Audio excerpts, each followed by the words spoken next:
Hello learners, welcome to session 1 of Designing Presentations. My name is Sukriti Sachar. I have been an event professional and a presentation designer for about 11 years now. We're going to learn about usage of tools in order to create your own graphic language in a presentation. As an event manager, I see 3 different problems that we all face. One being the fact that we're always pressed for time. We're almost always doing too many things. And so we don't have enough time to put into the visual part of our presentations. The second is that while we know all the tools of presentation, we don't really know how to practically apply these tools into visual storytelling. The third is consistency. Sometimes we start with certain graphics, and by the end of the presentation, because of the content we use and working along with it according to our convenience, we make some changes in the presentation that doesn't keep it consistent. So it doesn't look like one presentation. And so we are going to focus on a consistent graphic language, how to get to that part. But this session, we're focusing on what even a graphic language includes. Let's begin. So we will begin with 3 tools that are extremely important to a graphic language. But before that, let's get on to the actual learning objective. What will you get from this session? The learning objective is to basically find a smarter approach to visual storytelling in your PowerPoint presentations using a consistent graphic language. Now, why do you need presentations? As an event manager, presentations become an integral part of your entire process. Depending on if you're meeting the client for the first time, you're pitching them a new idea. And even after the event is done, you're creating a post-event report. And for that, you need presentations. With presentations, along with beautifully made slides, you also need to use your skill set of voice modulation and body language. Now, you understand why you need to make presentations, but why do you need to know how to make good presentations? Say you have a brilliant idea, but you were not able to present it well. It is quite possible that it gets sidelined or it does not get its due importance. In order to create your own brand value, in order to show that you made an effort, and in order to finally generate business from a potential client, you need to learn how to make good, well-structured presentations. In presentations, you have 2 parts. One is storyboarding, which is the actual content, the flow of the presentation. And the other is the creative rendition, the look of the presentation. So how you will make the content stand out using different graphics, that is what the creative rendition includes. Now, what does a graphic language include? What makes a graphic language? The 3 elements that make a graphic language are the colors, the fonts, and the shapes you use. We will see examples of these later. A lot of people think that images also create a graphic language. However, that's not true. If you were to create a theme, a look, and if you were to replace the imagery from automobile to telecom, it might still work. So imagery is replaceable, and hence it comes under slide enhancers.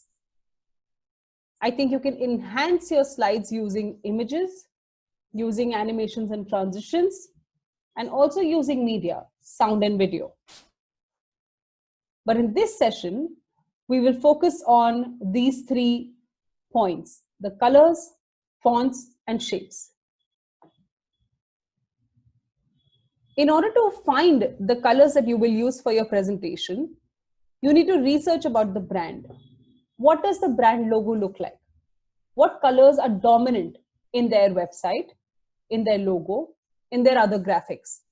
From there, you should be able to find the color combination you're trying to use in your presentation. Every time you make a graphic language that comes from the brand and you go and present it to a company, it creates an instant connect, a recall value, like you might call it. If you're making it for your own company, then you might find the colors in your own logo. The colors that you want to choose will also showcase the personality of the presentation. If you use brighter colors, it will be like a fun, nice, youthful presentation. You could also make it more soulful and mindful using more neutral colors. Now, how to find these color combinations that you can use in your presentations? There is a science to it all. The color wheel shows you all the colors in the spectrum. And the 3 color combinations that I want you to focus on out of a lot of those that exist are analogous, monochromatic, and complementary. Monochromatic presentations are going to be the trend of the upcoming years. Now, what does monochromatic really mean? Monochromatic color combinations are basically different shades of the same color. When you use them together, it becomes a monochromatic color combination. For example, if I'm looking at a red here, and then I see the lightest red at the center of the color wheel, if I use any colors that are inside this particular line, all the different shades of red in my presentation, it becomes a monochromatic presentation. If I'm using colors that sit beside each other, red with this orange, or red with this purple and this other blue, then that's called an analogous color combination. The colors that are next to each other is analogous. Complementary colors are when colors are opposite to each other on the color wheel. So the red is opposite to the green, or this particular yellow is opposite to this particular blue. So they will work together as a complementary color combination. I will just show you some examples. When you see this particular presentation, you see that yellow has been used in text boxes, in highlighting text. Also, it is there in the pictures that you see. When you see a certain color that is dominant in a picture, you call it a picture accent. So it is, the yellow is also the picture accent here. And that's why it creates like a consistency of color. But since it is the same color or different shades of the same color, it's called a monochromatic presentation. Similarly here, different shades of pink. Here you will see a combination of an orange with a blue. Since they are complementary colors, they're opposite to each other on the color wheel. It's a complementary color combination. So you found the colors that you want to use in the presentation. How do you fix them in the template? Let's take a look. In the presentation, you go to View, and then you will go into Slide Master. In Slide Master, you see something called Colors, which is right here. Now, I have a lot of these customized combinations, but you should be able to see these combinations in your systems. In order to customize it for your presentation, you just go to Customize Colors. And here you can specify the colors that you want using this particular chart, or you could also specify the RGB of the color. So if you're able to find the RGB of the specific color that you'd like, you can find that here. So all of the other colors, apart from the whites and grays that you need, I usually put them in the accents. So they're readily available for usage for text or for shapes. And so I've created a new palette, and I can name it as per my client. But say I want to say client ABC. And this is the client that I'm making this combination for. I save it. Now, whenever I'm going to make a presentation for client ABC, all I have to do is just pick up this combination and start working with the presentation. Now, you're able to fix the colors in the template. But how do we use these colors? We don't want to put a big blob of the color on each slide. It becomes really cluttered, very jarring to the eye. So we want to learn a few ways of subtly using colors in the presentations and making it come together. The first way of using color is backgrounds. So you could fix the background to be a solid color. You could also make it a gradient color, right? So let's see how to do that. When I go to my slide, all I have to do is right click and I find format background. So these are the options you have that you can choose from. You have a solid color, you have gradient. We're not going to talk about picture fills right now, but you can make it a solid fill by choosing a color you'd like, or you can keep it a gradient and then you can change the colors of the gradient if you want. So you could use these color backgrounds once in a while in the entire presentation. I also think that a lot of us keep our presentations with white backgrounds, but as a breaker, as a breather between all the white slides, I feel we could use a color dominant background or just a color background to break the monotony if you have very little text that has to go on to it. It makes it not boring. So, and then the other ways of using color, other subtle ways of using color are a heading placeholder or a picture border. These are things that we don't really pay a lot of attention to. We don't really think about how we're going to place our headings. We usually have our headings just, in the middle of nowhere without any actual place. So I try and create like an actual format, an actual placement for the heading and use colors there. So a heading placeholder basically means that if you're creating a slide which has a heading, I want to just create a placement for this thing. So I want to say that, okay, my headings will come something like this. So I say title, sorry, here. So, and this would be the placement for my headings. I could also use brackets like these at the beginning or the end of the heading. And similarly, these same things can also be used in my picture borders.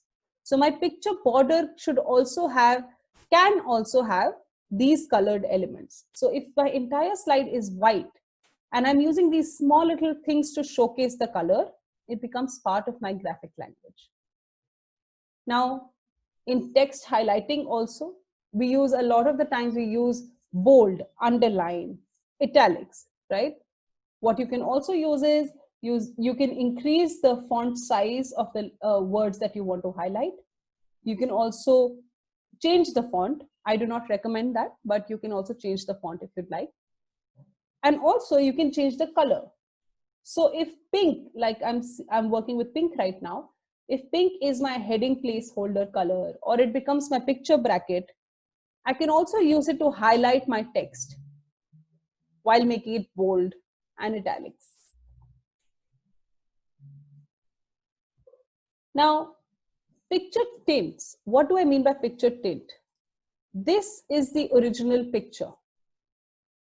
In order to give it a tint of my color, my more dominant color in the palette, what I should do ideally is I should create a box on top of the picture.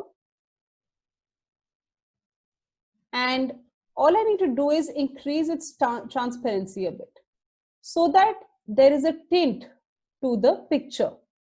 So it's not that dark anymore. It's become a part of my graphic language. It's almost like it could be not pink. Of course, your color could be something else, but it becomes part of my entire presentation with this small little action.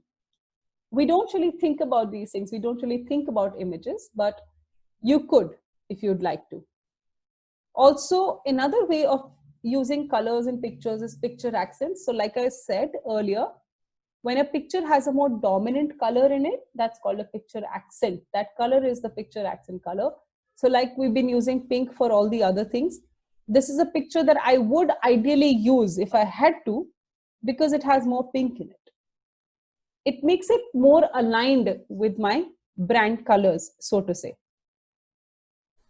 Now that we've figured how to work with colors in our presentations, let's move on to text or fonts. In a presentation, ideally, you should have two fonts. If you want to highlight certain text with a third font, that's fine, but try and keep it to two fonts.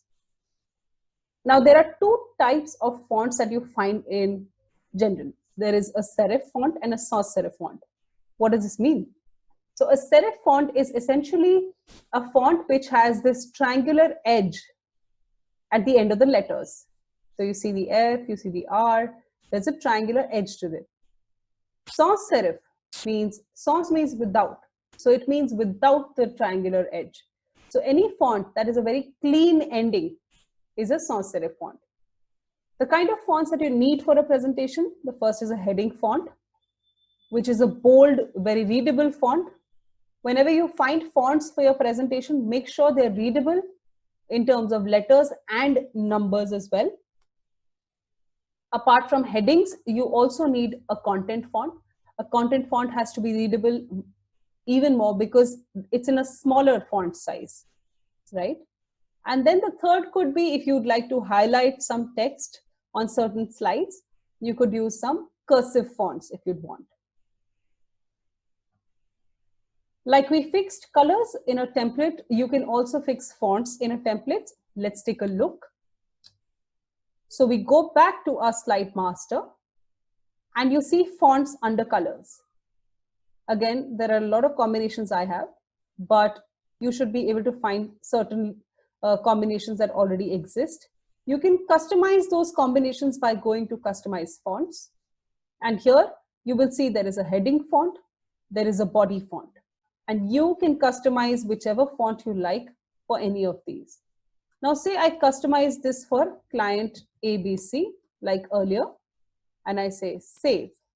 Now whenever I'm going to make a presentation for client ABC, I can choose the colors of client ABC, and then I can also choose the fonts for client ABC here. And that's it. That's all I have to do to start making the presentation in terms of colors and fonts. As with other objects in presentations, images and shapes, fonts also have, like with shapes actually, fonts also have something called fills and effects, right? So let's take a look at what are the different kinds of fills that you have for text and the kind of effects you have for it. Say I have a word that I'm working with. Let's go into text fills and take a look. In text fills, you have no fill if you want no color in the text. You have a solid fill, so you can fill in this text with a different solid fill if you'd like. You have a gradient fill. A gradient is essentially a smooth transition between two colors, two or more colors. So you can choose to have that gradient from one color to another in your text. You can also fill it with a picture. So right now it's filled in with a texture, which you can choose from here in their library, or you can go to picture source and fill it in with a photograph, with a picture. So you can put picture inside text. What you can also do is, in terms of, let's go back to just basic solid color so I can show you the effects on text. Now, apart from all of these fills that you have, and mind you, all these fills are the same for shapes as well. You will find the same exact options for shapes also. So let's go out to the text effects now. So under text options, you will find text effects. And again, all of these effects remain the same for shapes and images also. So we'll just see them once and then you will be able to work with them with all three. Under shadow, in the presets are existing sets of shadows. So you could just pick these options, or if you'd like to customize, then you can use these options right here. So let's say I want to use a center shadow. And now I've put a center shadow, but I want to increase the size of the shadow. So I can increase the size from here I can increase the blur from here if I'd like, or decrease it to make it very sharp. I can increase the transparency if I want. So I can change all of these things from here. In shadow, works the same way for images and shapes as well. Let's make the shadow gone. And let's go into a reflection. So a reflection is how a reflection works. So you have different reflections again as options under presets. Also, you can do the same thing here with different options here. So you can customize the reflection if you'd like. Then you have glow, which is different kinds of glow that you can have around the word if you'd like. You also have soft edges, which gives it a very blurry effect, 3D format and 3D rotation. I try not to use 3D format, 3D rotation and soft edges a lot because I feel it makes it cluttered. So does glow. So I try and keep it simple with just shadows. In order to highlight a word, a shadow is really enough. In words, in text, when you're working with text in a PPT, there are a few things that you should remember. First is the font size. I feel that the default font size, the heading font size is 44 in a general template. I don't think we need headings that big. Also, it takes up a lot of space. So you can make the heading font size smaller in the slide template, and I will show you how to do that. So what you do is you go back to slide master and you go to the master slide. Here you can fix the font size. So you choose the heading and say you want to say 36. Then your headings become smaller. See, now they've all become 36 here. And for all my text, I want it to be 16 and not 18. Then it becomes smaller here, right? So you can fix these font sizes in Slide Master itself. And I feel that for any content that you're putting on your slide, body content, it should be anywhere between 14 to 16 as font size. And for headings, 36 to 40 is a decent enough font size for headings. In terms of alignment, in your PPT, when you have a lot of text, ideally all of the text should be aligned in one manner. Your headings can be central aligned or left aligned, but all your body copy should be either left aligned, center aligned, or right aligned. It cannot be such that you have a few lines that are left aligned, a few that are center aligned, and a few that are right aligned. Why are we creating a graphic language? Why are we working with the same colors and the same fonts? To create consistency. And that is what alignment also brings to the table. Now, how do you highlight text? The simple ways of highlighting text are making it bold, italics, underlining, increasing the font size, but also we spoke about how you can change the color and change the font in order to highlight text in a PPT. Now, any text that you want to highlight, you can make it bold, change the font to a bit bolder font, increase the font size. However, if you have a picture in the background, so say you have a photograph that you're using for the background, while I can make it white and it will stand out, if I still want to make it stand out even more, you can also give it a shadow that we have already learned about. And you can also give it an outline. So the moment you give your fonts a bit of an outline, if you see now, it stands out more than the font without an outline. So you could use outlines, bold, increasing font size, shadows, anything to highlight certain text in the deck. But you have to highlight text in the deck. Sometimes we write full sentences just so that the client can understand what we're trying to say, but nobody has the time to go through the entire text. And so wherever we want them to look, we need to highlight that part of the text. And so wherever we want them to look, we need to highlight that part of the text. Let's move on to shapes. Shapes create the entire look of a presentation. So if you want a sharper presentation, you'd make it using shapes like squares or triangles. If you want a more fluidic presentation, you can use shapes like circles or other fluidic shapes. Now, these are the three basic shape families that you will find in PowerPoint.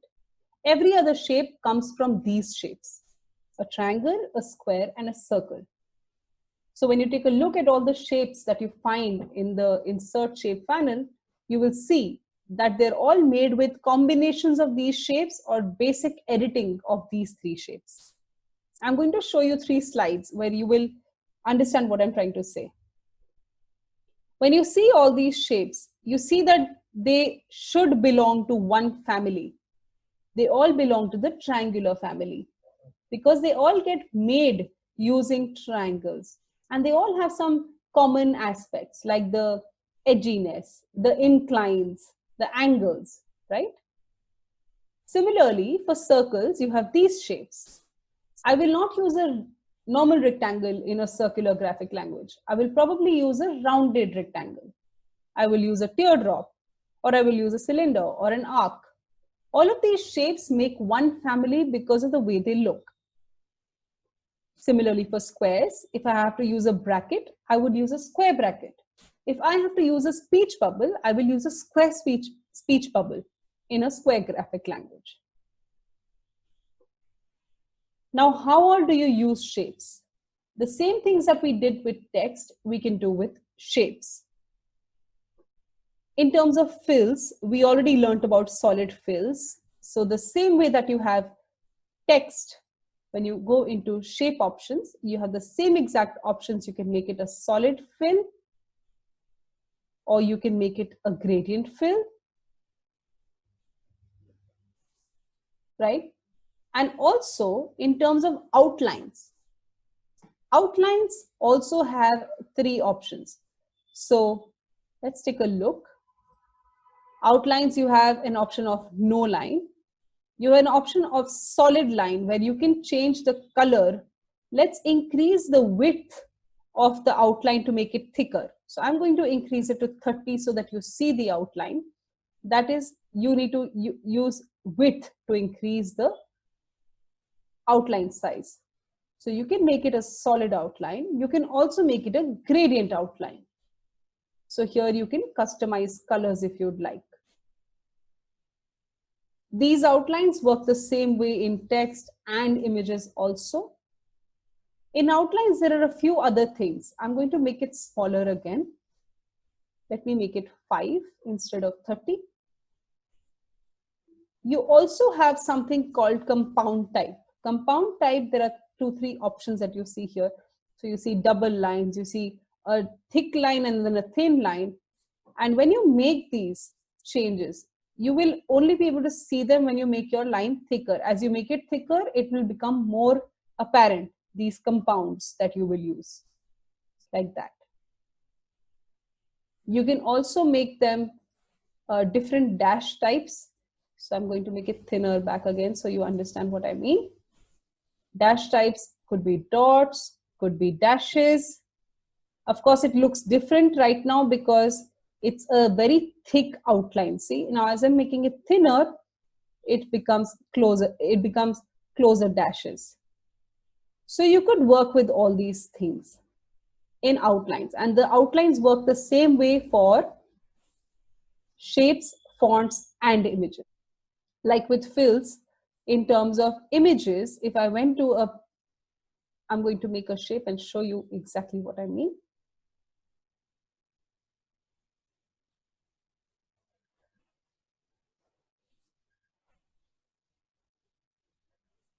I'm going to fill this shape with a picture. So I just have to go to fill and it says picture here. And because it already had, I just need to go into insert from file, pick up the picture and put it in. Now the same thing I have to do with the triangle also, but you will see that there is a problem. Like a lot of the picture just gets cut out of it, right? Which is why triangles become a difficult shape to work with. And that is when the shape family comes in handy. So if you were trying to work with shapes triangle as a shape in a PPT, you can start using a rhombus or a parallelogram to put in the imagery along with that. But these are things that you have to decide in advance when you start making a presentation, because that's how you will look for references for your presentation also. Now, in terms of filling the shape in, the one way that we saw was picture fill, shape fill with a picture. The other way of doing a shape fill with a picture is that you bring in a picture. So I bring in a picture which I need to change the shape of. And what I do is I basically go into picture format, and under crop, I say crop to shape. Now I want it in a circular shape. So I will take a circle, but this is not a circle, it's an ellipse.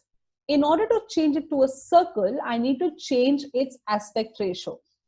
An aspect ratio is a proportion. So the proportion of a circle is 1:1 because the diameter is same on all sides.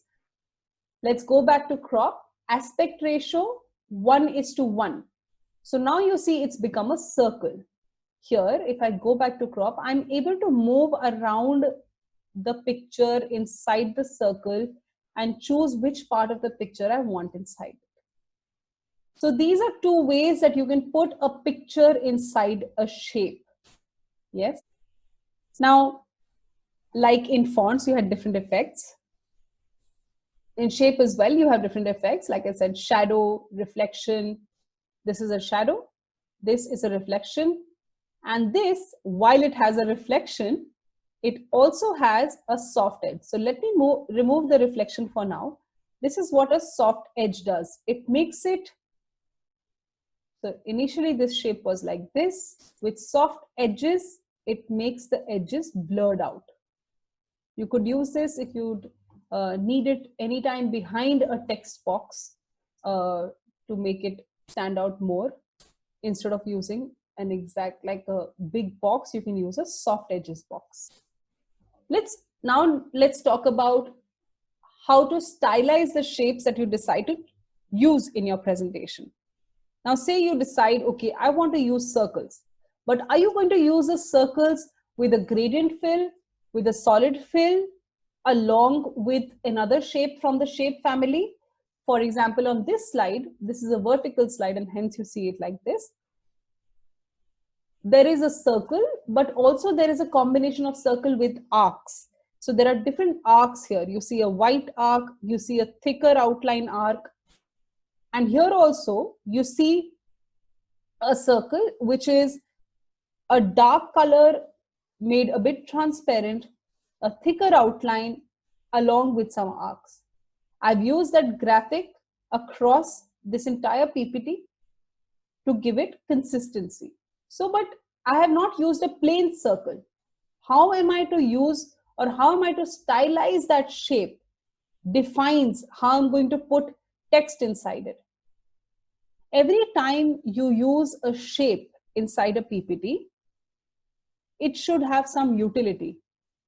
Either you are putting a picture inside the shape, or you're putting some text inside the shape, or it's being used for some heading.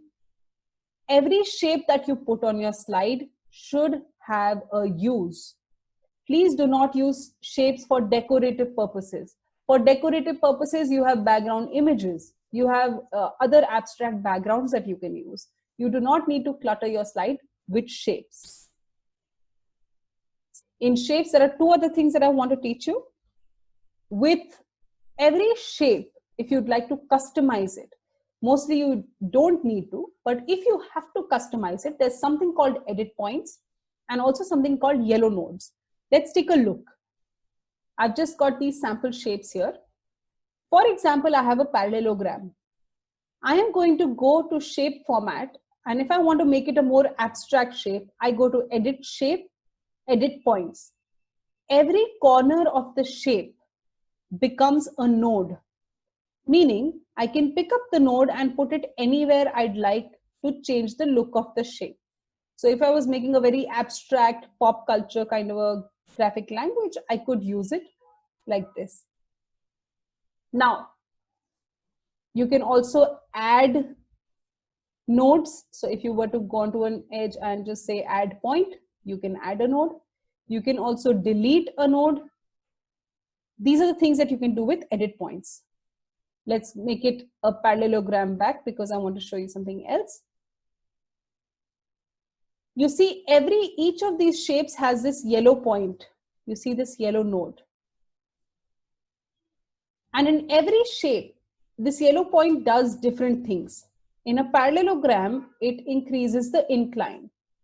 In a rounded rectangle, it increases the roundedness, increases and decreases the roundedness.